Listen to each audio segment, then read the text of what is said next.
Whosoever shall receive one of such children in my name, receiveth me, and whosoever shall receive me, receiveth not me, but him that sent me.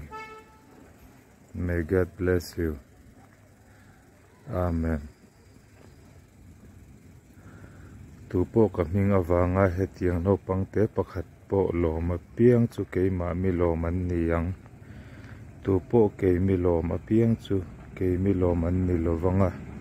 Mitir tu lo man ni zo kang atia.